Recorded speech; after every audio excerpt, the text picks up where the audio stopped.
Hey, this is Ralph, and in this video, I'm going to show you a pretty easy way you can use PowerPoint to create a visual effect, which I think is kind of cool, where the text, your title for a particular slide or for the slide deck, kind of goes in front of and behind an image at the same time.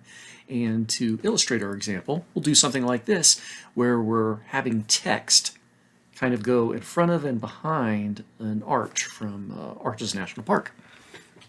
So let's get to it.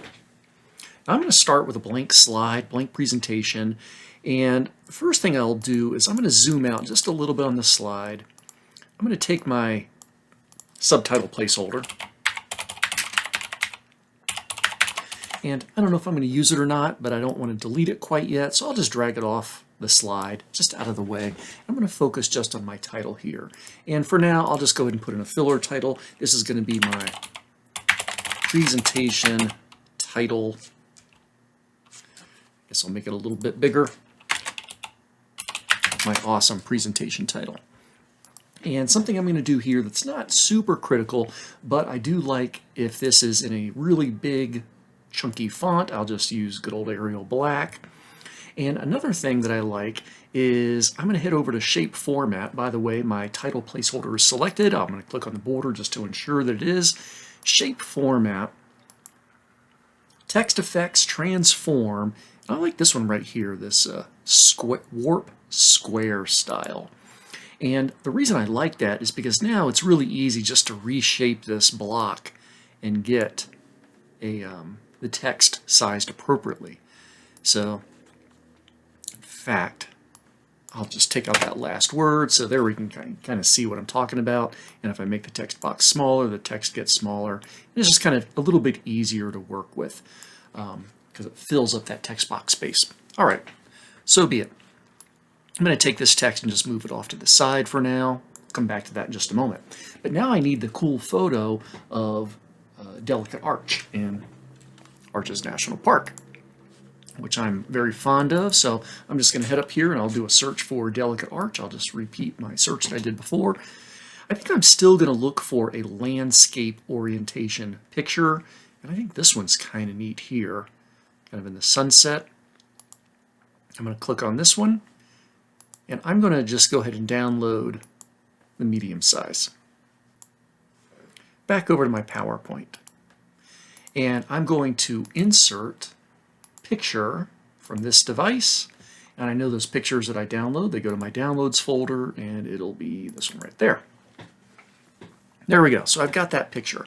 Now I am going to go ahead and take a moment here. Let's see. I'm going to bring this down a little bit off the slide for a bit.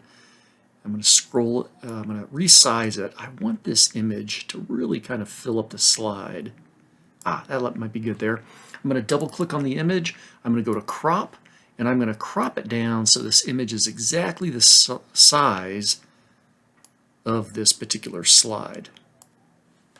Click crop again to accept those changes. So now my photo is exactly the size of my PowerPoint slide. Okay, I'm feeling pretty good about this. Now, I'm going to hold down, my picture is active. I'm going to hold down my control key, and I'm going to click and drag this picture off to the side, let go of the mouse, let go of the control key, and basically that was a fast way just to duplicate the image. Now the image on the front is what I want to manipulate here, and my objective is basically to remove the sky background, and I'm going to use PowerPoint's built-in remove background feature. So I'm going to double click on this picture to make sure it's active. That gets me the picture format ribbon, and all the way to the far left I'm going to go to remove background. Now the remove background utility built into PowerPoint is okay. It's not the best. You're going to have better success using something dedicated like Paint or Photoshop, or there's even some really nice remove background utilities that are web-based and free that you can use off of the web. But I'm going to still stick with this PowerPoint one because I want you to know how to use the PowerPoint tool. Now when you use remove background in PowerPoint, it's going to remove any of the bright purple stuff.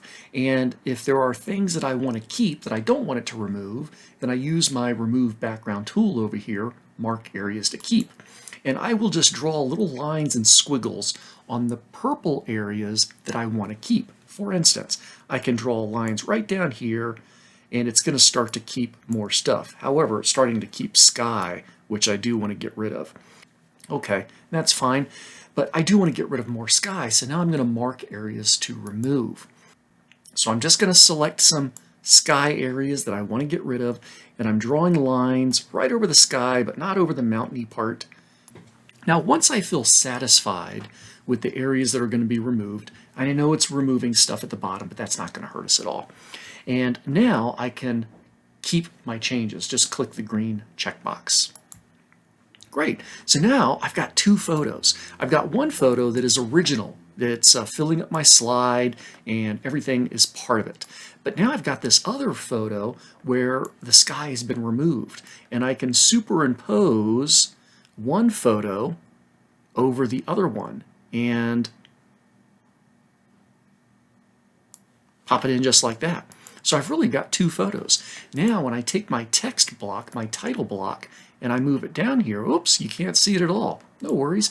I need to right click on the border of my title, my text box, and I can simply bring it to the front.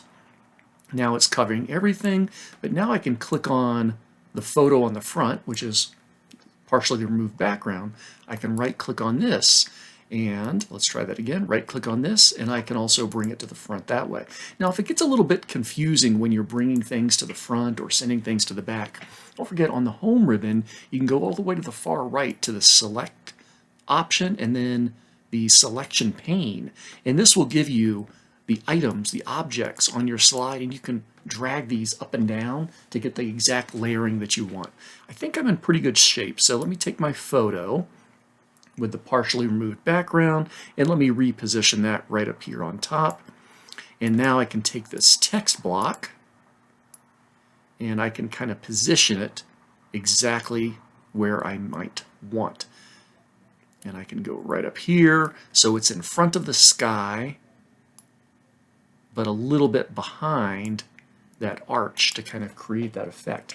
Now, we could expand on this for sure, and what if I want it to be in front of part of the arch but behind another part? Well, in that case, you might actually split this image up into slightly more pieces.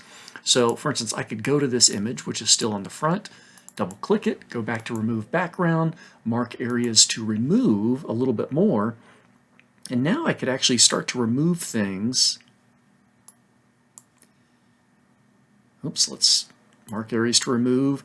And it's a little bit tough with these colors, but I'm just trying to draw some sections here so that way my text will show up in front of that.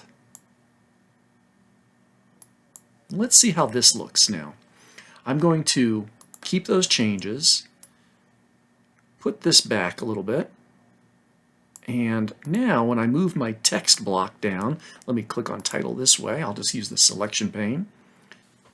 And I can see my A is a little bit behind, but otherwise that is the gist. So now you can have text look like it's in front of parts of the image, it's behind other parts of the image, and it kind of creates an interesting depth for your title slides or other slides you might want to use this on. Thanks for hanging out with me.